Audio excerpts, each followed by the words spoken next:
एक हॉस्पिटल होनी चाहिए, अच्छी शिक्षा होनी चाहिए। केंद्रीय राज्य मंत्री यहाँ पे अजय मिश्र टेनी जी हैं, पिछले 10 सालों का कार्यकाल चल रहा है उनका विकास कार्य कहाँ है इस क्षेत्र के लिए। रोमी सानी जी विधायक रहे, उनका विकास कार्य क्षेत्र के लिए कहाँ है। हमने गांव में और आसपास क्षेत्र में जब हम घूमे, आपके बारे में जानकारी जो मिली कि आप कई ज्ञापन देते हैं और सड़क को लेकर और भी जो काम है स्वास्थ्य को लेकर, तो क्या उसमें भी रुकावटें आ जाती हैं, डाली जाती हैं? बिल्कुल, मुझे उठाने की कोशिश की, मुझे किडनैप करने की कोशिश किया गया। वर्तमान जो विपक्ष में इस समय सत्ता चल रही है, यहाँ के जो भी जनप्रतिनिधि नेतागण हैं, विधायकगण हैं या मंत्रीगण हैं या जो भी जनप्रतिनिधि भाजपा के वर्तमान जो भी पदाधिकारी, उनके द्वारा ये कार्य किया गया जो अगेंस्ट मेरे ब्लॉक प्रमुख थे। और ये चर्चा का विषय भी बहुत चर्चा का विषय बना रहा। और मात्र 100 रुपये कम करने पे मीडिया दिखाती है, कवरेज कर रही है कि 100 रुपये प्रधानमंत्री जी ने कम कर दिए, 100 रुपये कम कर दिए। 9 साल में 1200 रुपये बढ़े भी हैं। आदरणीय प्रधानमंत्री अटल बिहारी वाजपेयी की बात में मेरे आदर्श रहे हैं, वो मैं फिर बोलना चाहूंगा कि देश स्वतंत्र होना चाहिए। पार्टियां आएंगी जाएंगी, पार्टियां बदलेंगी, मगर देश रहना चाहिए, देश का लोकतंत्र रहना चाहिए। जब आम जनता नहीं रही तो हम राजनीति किसमें करेंगे। अपने प्रदेश उपाध्यक्ष किसान संघ मौर्य जी, उनसे भी बात हो रही है कि स्वास्थ्य केंद्र पर और अच्छी सुविधाओं देने के लिए मैं आपसे वादा नहीं करूंगा, क्योंकि मैं बोलता उतना ही हूं। मैं चाहता हूं कि जो बोलूं वो पूरा कार्य कर दूं, विकास कार्य हो उसके बाद मैं बोलूं। और प्लस वर्मा जी की बात करते होंगे और मंत्रिमंडल से और यहाँ के पदाधिकारी सभा से बात चल रही है। जिला अध्यक्ष मेरे जो हैं प्रहलाद पटेल जी, उनका निर्देश बहुत जल्द आने वाला है। बूथ कमेटियां हमारी लगभग तैयार होने जा रही हैं। जल्द ही एक सपा और कांग्रेस की यहाँ पे मीटिंग कराने वाला हूँ, जो कि जिला अध्यक्ष और अपने ब्लॉक अध्यक्ष सचिन साहब जी के नेतृत्व में। हारना पसंद करूंगा, मगर मैं गलत तरीके से किसी क्षेत्र की जनता से, किसी व्यक्ति विशेष से गलत तरीके से बात नहीं करूंगा, गलत तरीके से वोट मांगने की कतई राजनीति नहीं करूंगा। मैं हारना पसंद करूंगा।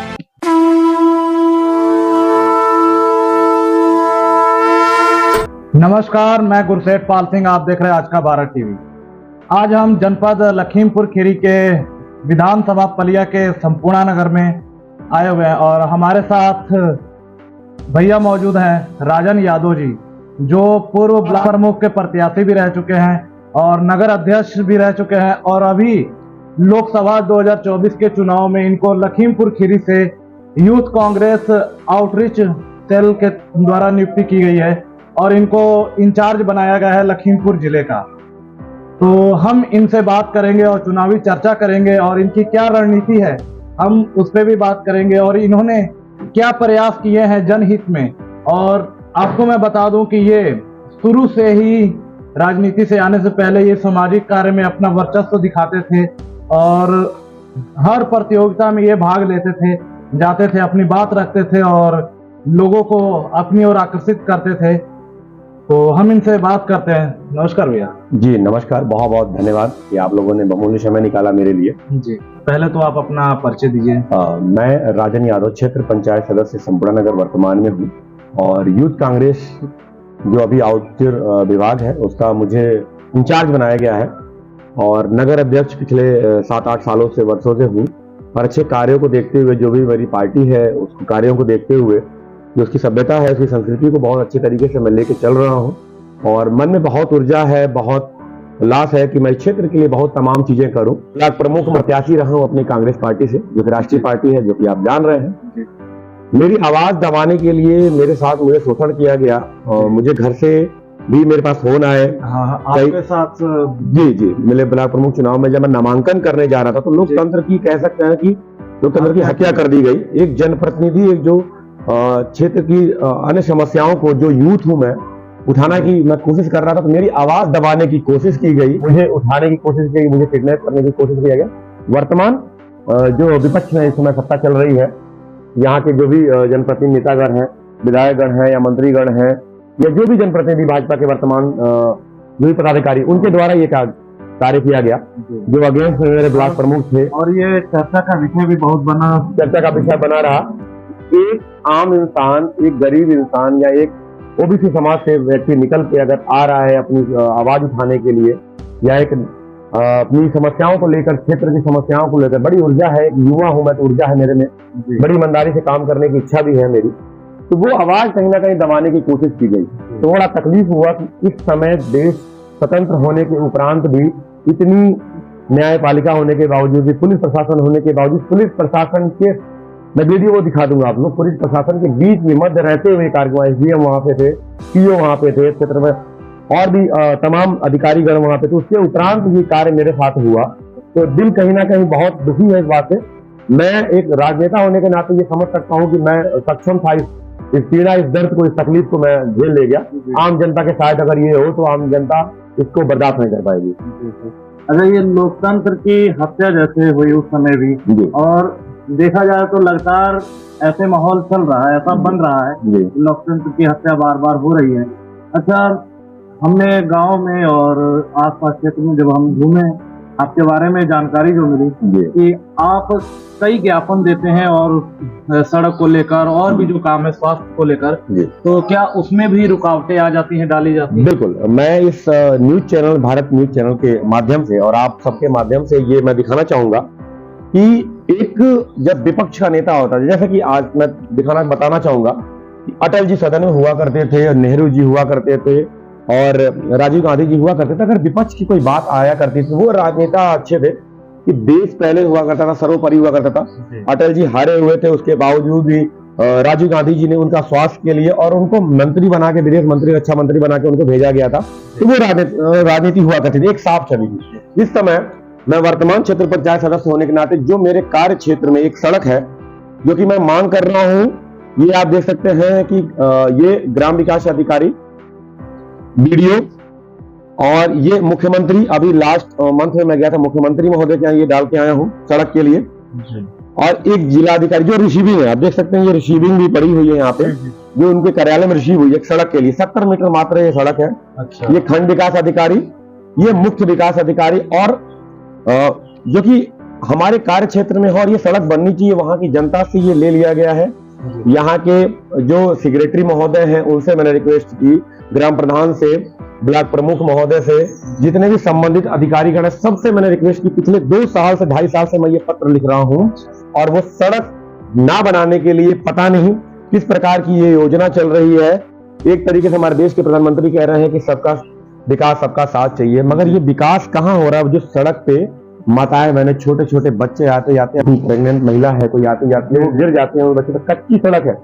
देश स्वतंत्र होने के बाद सबसे दुर्भाग्य की बात है, संपूर्ण नगर क्षेत्र में एक केंद्रीय राज्य मंत्री, एक विधायक, एक ब्लॉक प्रमुख और 5 क्षेत्र पंचायत सदस्य, एक ग्राम प्रधान, 15 वार्ड मेंबर होने के बावजूद देश की और संपूर्ण नगर, जिले लखीमपुर खीरी संपूर्ण नगर की ये हालत है कि एक सरकारी हॉस्पिटल आप चले जाइएगा, एक महिला डॉक्टर नहीं है प्रेगनेंसी कराने के लिए। तो ये सड़क नहीं बनाई जा रही। जी, तो मैं आपको बताना चाहूँ कि अभी आप क्षेत्र पंचायत सदस्य भी हैं जी, और जो ये काम है ये इनके क्षेत्र पंचायत सदस्य के जो इनके क्षेत्र में ही आता है, तो उसको लेके इतना प्रयास कर रहे हैं, लेकिन वो चीजें नहीं हो रही हैं। और आपको बता दें, अभी जैसे स्वास्थ्य की बात कर रहे थे हॉस्पिटल की, तो उस पे भी इन्होंने बहुत प्रयास किया है, जो कि उसको आज के समय में जनप्रतिनिधि देखता ही नहीं है, जैसा है वैसा चल रहा है, और उस पे इन्होंने प्रयास किए। मैं आपको प्रयास जानना चाहता हूँ। जी, मैं आप सबके माध्यम से बता दूं कि मेरे ही पार्टी के एक प्रदेश उपाध्यक्ष हैं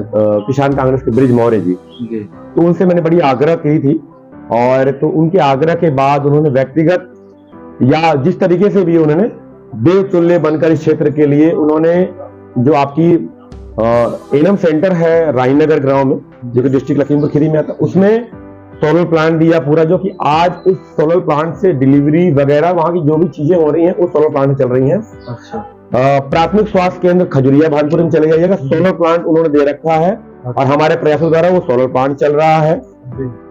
आपके कृष्णानगर ग्राम में सोलर प्लांट चल रहा है इस समय, और उन्हीं के द्वारा ये सारे, ये मेरे व्यक्तिगत, मैं विपक्ष में होने के नाते मेरे पास बहुत बड़ा पद नहीं है, और उनके ब्रिज मौर्य जी के सहयोग के और मेरे सहयोग के द्वारा ये इतना बड़ा प्लान दिया गया। अगर विपक्ष इतना दे सकता है, व्यक्तिगत इतना कर सकता है, तो पक्ष में रहते हुए वर्तमान सत्ता पार्टी क्यों नहीं कर सकती? मैं ये पूछना चाहता हूँ। आज से 20-25 साल पूर्व, आदरणीय महोदय, मैं आपको बताऊं कि यहाँ पे महिला डॉक्टर हुआ करती थी, रात बिरात कोई मेडिकल कैजुअलिटी होती थी और कोई असुविधा होती थी तो यहाँ सारी सुविधाएं हुआ करती थी। आज की दुर्भाग्य की बात है, देश स्वतंत्र होने के बाद बड़ी बात है कि हम सारी चीजें बोल रहे हैं। एक हॉस्पिटल होनी चाहिए, अच्छी शिक्षा होनी चाहिए। केंद्रीय राज्य मंत्री यहाँ पे अजय मिश्र टेनी जी हैं, पिछले 10 सालों का कार्यकाल कर रहा है उनका विकास कार्य कहाँ है इस क्षेत्र के लिए। रोमी सानी जी विधायक रहे हैं, उनका विकास कार्य इस क्षेत्र के लिए कहाँ है, वो दिखना चाहिए, उनका फंड दिखना चाहिए। आम जनता किससे प्रभावित होती है? आम जनता के लिए यहाँ पे अच्छी सड़क होनी चाहिए, अच्छे घर होने चाहिए, अच्छा निर्माण होना चाहिए। तो एक अच्छे नगर और अच्छे का निर्माण होने के लिए, अच्छे क्षेत्र का निर्माण होने के लिए सारी मूलभूत समस्याओं पे हमको बात करनी चाहिए, जो कि हम नहीं कर रहे, हम भूल गए। जी, ये मेरा प्रयास है कि यहाँ एक महिला डॉक्टर होनी चाहिए, यहाँ पे सारी। और आने वाला मंथ, जैसा पिछला सत्र देखा था कि डेंगू का महामारी यहाँ हुई थी इस क्षेत्र में, संपड़ा नगर में कितनी जाने गई थी, उस पर कोई बात नहीं करने वाला है। और मैं बहुत डर है मुझे इस बात से कि आगामी मंथ वो आने वाला है, डेंगू की पर्याप्त व्यवस्था नहीं है यहाँ पे। तो सारी व्यवस्थाएं सरकार और यहाँ के लोकतंत्र, न्यायालय से मैं कहूंगा, जिलाधिकारी महोदय से, मैं डीएम साहब से कहूंगा, सबसे मैं आग्रह करूंगा कि उसकी उचित व्यवस्था तत्काल की जाए, वरना पुनः ऐसा कार्य ना हो अपने क्षेत्र में। आजकल एक माहौल सा बन गया है पूरे देश में कि धर्म की राजनीति और जाति समीकरण पे चुनाव किए जा रहे हैं, तो 400 पार के नारे लग रहे हैं। तो क्या आप कैसे इस जो आपकी पार्टी है कांग्रेस, वो किस तरीके से इस समीकरण को तोड़ेगी जो बन रहा है माहौल? एक तरफा 400 पार का नारा जो दिया जा रहा है, लगाया जा रहा है, तो क्या ये संभव है? संभव नहीं है, कोई भी चीज करने में असंभव होता है या तकलीफें होती है, मगर शुरुआत बहुत अच्छी होनी चाहिए। देश जब स्वतंत्र हुआ, जब देश आदरणीय नेहरू जी को हाथ में संभाला गया था, दिया गया था, देश में कुछ भी नहीं था। हम यहां तक बताना चाहेंगे कि देश में एक चीज, ना कोई शिक्षा की, ना किसी सड़क की, ना ही रोजगार की, किसी प्रकार की व्यवस्था नहीं थी। देश स्वतंत्र होने के बाद आज आपका 2024 चल रहा है, यहां तक कि इतनी सरकारी व्यवस्थाएं की गई, सड़क बनाए गए, स्कूल बनाए गए, हॉस्पिटल बनाए गए, सारी व्यवस्थाएं की गई। किसके द्वारा की गई? कांग्रेस के द्वारा की गई। और अगर मंदिर की बात चल रही है तो अच्छी बात है कि ये राम मंदिर, मेरी भी आस्था है इसमें, मैं राम मंदिर बना, तो मगर इससे पूर्व अगर देखा जाए, आदरणीय पत्रकार महोदय और पूरे क्षेत्र को बताना चाहूंगा, तो लगभग 10,000 या 5,000 से ज्यादा मंदिर बनी। मंदिर की आस्था अपनी जगह पे, हमारी आस्था अपनी जगह पे है। मूलभूत समस्याओं पे, आम जनता को सबसे ज्यादा मूलभूत समस्याओं की आवश्यकता है, जो कि बहुत कम अवस्था में मिल रही है। मैं बताना चाहता हूं कि हमारे लिए समय समस्याएं बहुत है, हमको जबरदस्त मेहनत करनी है अपनी पार्टी को संघर्ष करने के लिए, मगर मेरी पार्टी का सीधा निर्देश है कि किसी भी जाति धर्म विशेष पे आपको नहीं बोलना है, अपने विकास कार्यों पर आपको वोट मांगना है, लोगों को जोड़ कर रखना है। धर्म की राजनीति पे आपको वोट नहीं मांगना है। वोट मिले या ना मिले वो अलग विषय, मगर हम किसी भी व्यक्ति विशेष, किसी भी वोटर को छल नहीं करेंगे, धोखा नहीं देंगे। आदरणीय राहुल गांधी जी ने बोला है कि अगर मेरी सत्ता वर्तमान में आती है तो हर महिला को लगभग एक बार उसको जरूर लगभग 1 लाख रुपए की धनराशि उसको दी जाएगी, ताकि उसकी आर्थिक स्थिति, उसके परिवार उसको मिले और उसको उससे रोजगार बन पाए, बिल्डअप कर पाए वो। और अन्य भी और भी हमारे 5 गारंटियां जो वर्तमान सरकार ने दी गई हैं, उसको भी जरूर वर्तमान सरकार मेरी आती सत्ता में राहुल गांधी जी करेंगे। कर्नाटक में आप देख चुके हैं, जो भी उन्होंने बोला सत्ता में आते ही उन्होंने पूरा किया है। और वर्तमान सत्ता पार्टी जो भी वादे किए हैं आज तक उनका सब झूठा साबित हुआ है। चाहे कोई भी वादा आप ले लीजिए, रोजगार की बात ले लीजिए, आप एक वीडियो अभी मैं आपको, आप देख सकते हैं, आप सर्च कर लीजिएगा। आदरणीय प्रधानमंत्री जी ने बोला कि मैंने 4 करोड़ लोगों को आवास दिया जी। उसी के 10 दिन बाद या 15 दिन बाद सदन में अपनी सीतारमण जी जो इस समय वित्त मंत्री जी है, वो बोली कि 3 करोड़ रोजगार दिया गया है, 3 करोड़ आवास दिए गए हैं। अच्छा। तो ये इतना भारी अंतर कैसे? प्रधानमंत्री जी ने बोला कि मैं देश की जनता को, बेटियों को इतनी सुरक्षा दूंगा। अगर बेटियों की सुरक्षा की बात है आदरणीय महोदय, तो मेरी मणिपुर की माताओं बहनों को, भारत की नारियां हैं, उनको नंगे घुमाया गया, निर्वस्त्र करके घुमाया गया, उसके आपका एक स्टेटमेंट नहीं है। मेरा दुख मिलता है, मेरे भी घर में बहनें हैं और पूरे वो भारत की महिला। और सबसे बड़ी बात, किस देश में सबसे विडंबना, एक बात मैं बता दूं आपको कि देश में सबसे बड़ी विडंबना है कि अगर किसी दलित महिला के साथ किसी बात पर कोई दुर्भाग्य होता है, कोई बात होती है, तो उसको दलित महिला क्यों बोला जाता है। मेरा एक बड़ा विषय है साफ सबसे आज क्षेत्र को और पूरे भारत जनता को, कि आप उसको भारत की नारी क्यों नहीं बोलते हैं। वो दलित की महिला कैसे हो गई, वो दलित की नारी कैसे हो गई, वो दलित लड़की कैसे हो गई।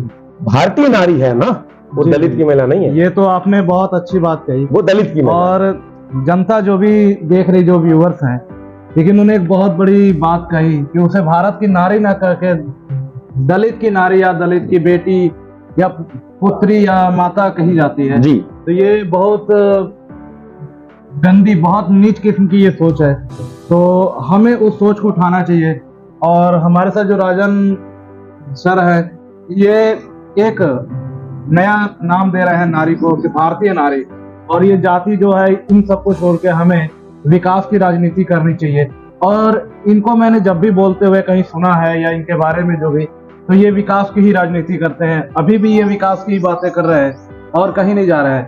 तो अच्छा, आप इलेक्टोरल बॉन्ड पे आपकी नजर होगी और पार्टी के, और आपके पार्टी के खाते भी बंद किए गए हैं, तो इस पे आप क्या अपना मत देना चाहते हैं आदरणीय कार्यकर्ता के रूप जी? एक छोटा सा कार्यकर्ता, ये बहुत बड़ी बात है जो कि बोला गया है, तो उसे बहुत विशेष टिप्पणी नहीं करना चाहता हूँ क्योंकि बहुत गहरी राजनीति है। बस इतना जानना चाहता हूँ कि मेरी एक रोजी रोटी, अगर आर्थिक रोजी रोटी कहीं से चल रही है, किसी बात से चल रही है, अगर उसको मेरे पिताजी द्वारा या किसी के द्वारा अगर रोक दिया जाए तो मेरी निजी जरूरतें कैसे चलेंगी? निजी जरूरतों मतलब मेरा एक पेट है, मेरा एक शरीर है, मेरा एक फोन है, मेरी गाड़ी है मेरे पास, तो वो कैसे कार्य होगा?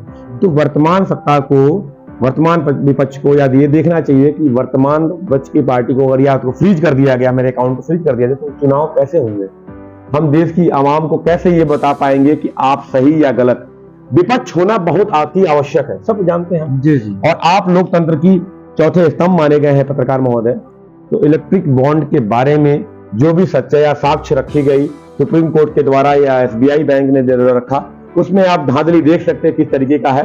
तो उस पर मैं बहुत बड़ी टिप्पणी नहीं करना चाहता हूं। ये बहुत बड़ा देश का मुद्दा है और सबको पता है, सभी पत्रकार बंधु पूरे देश को पता है कि वर्तमान सत्ता पार्टी इसको किस तरीके से भुनाने मिली और किस तरीके से नजरअंदाज करते हुए आदरणीय केजरीवाल जी को जेल भेजना चाह रही है। ईडी के सम्मन पे जेल भेज दिएगी ताकि ये सारे मुद्दे देश के जितने बेरोजगारी का है या लाचारी का है या देश की महिलाओं की सुरक्षा के बारे में है, उसके मुद्दा हटा के आप जैसे कह रहे हैं जो मेन स्ट्रीम मीडिया है वो इलेक्ट्रॉल बॉन्ड पे बात नहीं कर रही है, बिल्कुल, और कुछ ऐसे मुद्दे बना दिए जा रहे हैं जो लोगों को भ्रमित किया जा रहा है। तो आप हमारे चैनल के माध्यम से या आप कहीं भी जाते हैं जहां आपका कार्यक्रम होता है, तो वहां पे आप जनता को किस तरीके से इन सब चीजों के बारे में बताते हैं और क्या निवेदन करते हैं? राजनीति करने का जो मेरे पूर्वज रहे हैं, आदरणीय स्वर्गीय सज्जन प्रसाद यादव जी, जो उनसे आदर्श मिले, जो पार्टी है, मेरा आज के दौरान भी जब मैं क्षेत्र पंचायत सदस्य हूँ, वर्तमान में हूँ, अगर मेरे दरवाजे पे कोई आता है या मुझे कहीं अपना मुहर मारना होता है तो मेरा एक तक सीधा होता है, आप मेरे दरवाजे मत आइए, क्योंकि मैं वोट मांगने आपके दरवाजे पे आया था और आपका कार्य करने ये नेता और ये बेटा आपके घर आएगा, क्योंकि आप मेरे दरवाजे पे नहीं आओगे। पहली बात। दूसरी बात, मैं ये चाहता हूं कि जो आम जनता है वो चीजों को सीखे, समझे। जनता कैसे बेरोजगार हो रही है, कोई भी आपदा आ जाए, कोई भी ऐसी प्राकृतिक आपदा आ जाती है, तो आज की डेट में हम 5 साल के नेता बने, हमारी रोजी रोटी चल रही है और हमारा जो अर्थव्यवस्था है या आर्थिक स्थिति मजबूत होती जा रही है। मगर जब देश में कोई आपदा आती है तो आम जनता से वो पैसे क्यों मांगे जाते हैं? नेता से क्यों नहीं मांगे जाते हैं? जो नेता का बजट है, जो नेता की बात है, नेता सत्ता में है, उससे क्यों नहीं लिया जाता है? मेरी बड़ी इच्छा ये रहती है कि मैं आम जनता को शिक्षित करूं, बताऊं उसको कि जितनी भी ऑनलाइन चीजें होती हैं या अपने नेता से आप अपनी बात कह पाओ, अपने नेता से बात कर पाओ, क्योंकि आम जनता की अपनी बात बोलो। कोई भी बात, मान लीजिए कोई भी अगर क्षेत्र में आम जनता के लिए अगर कोई भी फैसला आता है या उसके लिए रोजगार की बात आती है या उसकी सुरक्षा की बात आती है, तो आम जनता तक मैं खुद पहुंचता हूं और उससे बात करता रहता हूं। मैं ये बोलता हूं कि जैसे कि मान लीजिए कि वृद्धा पेंशन है, मैं पिछले छात्र में बता दूं आपको कि इस संपूर्ण क्षेत्र में सबसे बड़ा वृद्धा पेंशन का पास कराने वाला निःशुल्क, किसी भी व्यक्ति विशेष का कोई भी पैसा, कोई भी धन किसी से नहीं लिया गया और सब निःशुल्क कराया गया। वो उनका हक था, ये मैंने किसी से एहसान नहीं किया, मेरे कार्य क्षेत्र है, मेरा कार्य है, मेरा कराने का है। तो मैं हर जनता को चाहता हूं कि वो शिक्षित हो, अपनी बात को समझे, अपनी बात को जब वो अधिकारी के केबिन में पहुंचे या वो नेता के केबिन में पहुंचे तो उससे बात करने के लिए दम होना चाहिए, ना कि वो डरे नहीं।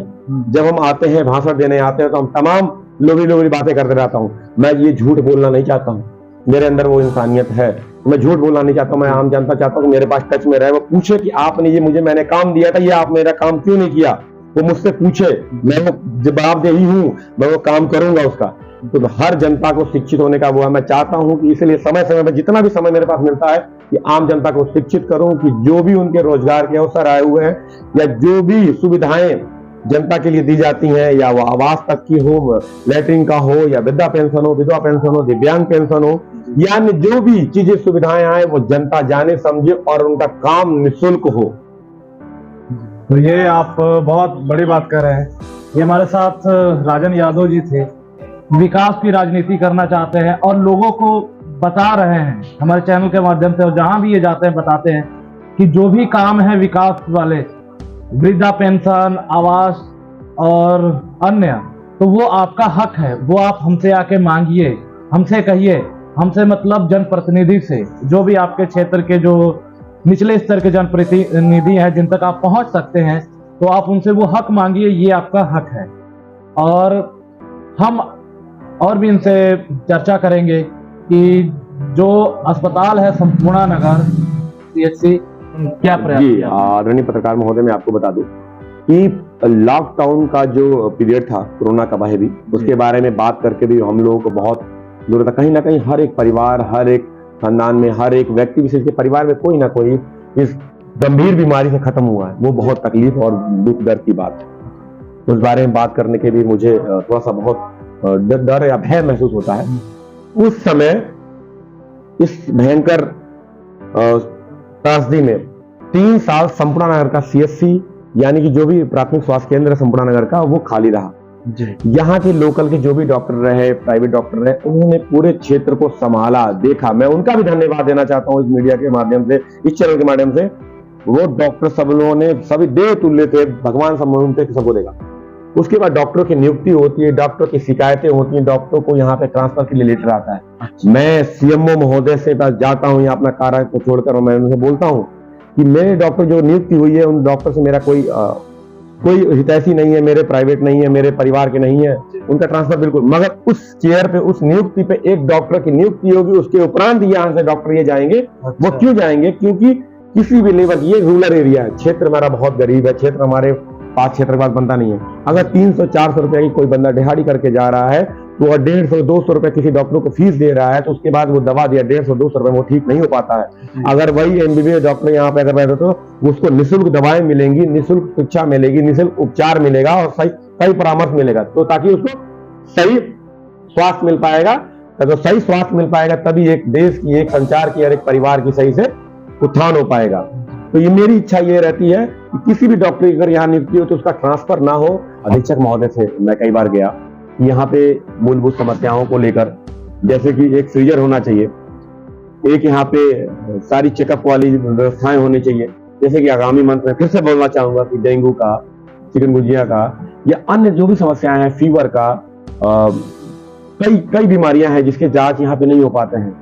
आम जनता यहाँ पे जांच नहीं करा पाती, वो जांचें महंगी हो रही हैं। वो सरकार के पास व्यवस्था है, उतनी बजट है, या वो सरकार व्यवस्था उतनी कर सकती, तो वो व्यवस्था क्यों नहीं कर रही? मूलभूत समस्या। हम राजनीति करते रहेंगे।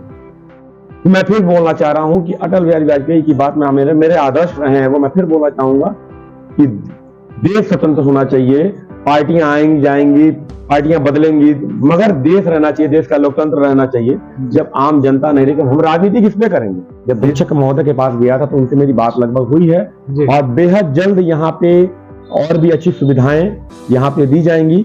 और मैं फिर से बोलना चाहूंगा कि मेरी आदरणीय जो अपने प्रदेश उपाध्यक्ष किसान कांग्रेस मौर्य जी, उनसे भी बात हो रही है कि स्वास्थ्य केंद्र पर और अच्छी सुविधाओं देने के लिए मैं आपसे वादा नहीं करूंगा, क्योंकि मैं बोलता उतना ही हूं कि मैं चाहता हूं कि जो बोलूं वो पूरा कार्य कर दूं, विकास कार्य हो उसके बाद मैं बोलूं जी। तो इस पे जो भी कार्य मेरे होने वाले हैं, वो होने के उपरांत ही मैं अपने मुखार बिंदु से आपको बोलूंगा। मैं नहीं चाहता हूं कि जो चीज बोलूं वो कहीं झूठ हो जाए या गलत हो जाए। मैंने जो भी बात है, जो भी तथ्य अभी तक दिया है, मैं चैलेंज करना चाहता हूं कि आप जहां भी चाहें क्षेत्र में जाइए, घूमिए, मेरे बारे में फीडबैक लीजिए, पता करिए। अगर किसी भी बात में किसी भी महिला को, किसी भी आम जनता को अगर मेरे द्वारा शोषित किया गया, परेशान किया गया, अगर किसी से धन उगाही की गई, तो मैं इस्तीफा देने के लिए तैयार हूं अभी भी। नहीं, आपकी तो चर्चा बहुत बढ़िया रहती है, जहां भी जिससे भी मिलते हैं आपके बारे में जब भी बात होती है, तो आपके बारे में कोई कहीं भी किसी प्रकार की बुराई नहीं है। तो जो आपके खीरी से उत्कर्ष वर्मा जी हैं जी, जो तो उनको आप जिताने के लिए क्या प्रयास करेंगे? क्या अभी उनसे आपने मुलाकात की? उनका कार्यक्रम इधर आप कब लगवाएंगे? जी, मेरी जिला अध्यक्ष महोदय से आदरणीय बात हो रही है और उत्कर्ष वर्मा जी की टीम से यहाँ के जो सपा के जो भी पदाधिकारी रहे हैं लोग जी। तो उनसे भी मेरी बात होती है। सब लोग मेरे वोटर भी रहे हैं, सपोर्टर भी रहे हैं, कांग्रेस के भी वोटर हैं, बहुजन समाज पार्टी के भी वोटर हैं, सपा के भी वोटर, और सभी ने मुझे क्षेत्र पंचायत सदस्य चुना है, तो मेरे लिए सभी बराबर हैं।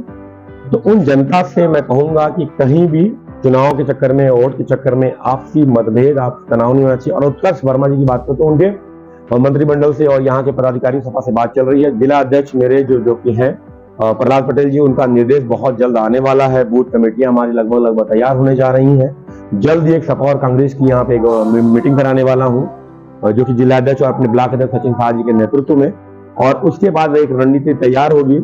आम जनता तक हमें जाना है और उनसे पूछना है कि जो महंगाई का दौर है, जो आम जनता की जो तकलीफें हैं, मूलभूत समस्याएं हैं, उससे मुझे बात करनी है और उनको जागरूक करना है कि अगर कांग्रेस की वर्तमान सरकार थी, सत्ता थी, तो हमने कभी ये नहीं बोला कि हम इतना महंगाई करेंगे या हम घटौली करेंगे या हम अनमूल।